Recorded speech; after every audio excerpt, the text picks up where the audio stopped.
Dragi prijatelji, naš saborac i novinar iz Bele crkve, Stefan Cvetković, nas je iz bolnice, inače ponovo u zatvoru, zamolio da delimo ovu njegovu poruku.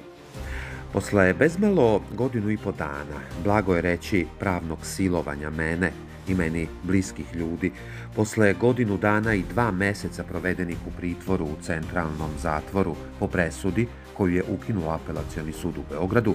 i naložio moje hitno puštanje na slobodu,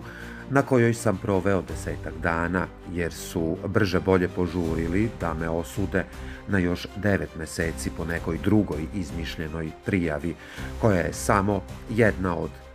15-ak tužbi i prijava koje su u nekoliko dana protiv mene podneli lokalni funkcioneri i poslušnici SNS kartela, a sve po nalogu SNS generala Branka Malovića. Osim što hoće da me ućutkaju, da ne pričam i ne pišem o njihovom kriminalu, ove slab tužbe imaju za cilj da me iscrpe na svaki mogući način i da moj primer posluži drugim novinarima kako će proći ako i pomisle da pišu bilo šta o kriminalu SNS kartela na čelu sa braćom Vučić. Neću da spominjem sitne stvari kao što je trajno oduzimanje mojih laptopova i laptopa moje majke,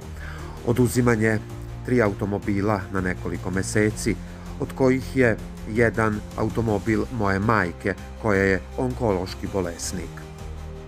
Kamere koje su u kontinuitetu sve do dan danas uperene u kuću moje majke, a sa kuće komšije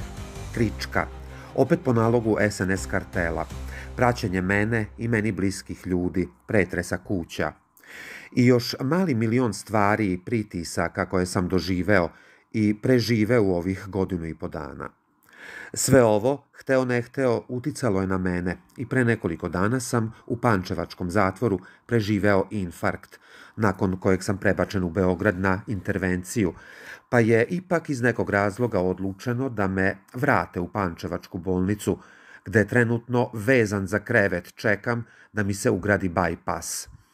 Nažalost, živimo u zemlji gde se neki ljudi posle infarkta vezuju za krevet,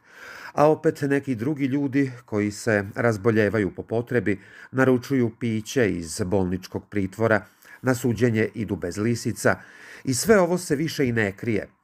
Baš zato moraju pasti ili mi ili oni, smrt fašizmu, sloboda narodu, zato pumpaj do pobede. PS, ovo poslednje govorim sebi i svom srcu poslednjih nekoliko dana.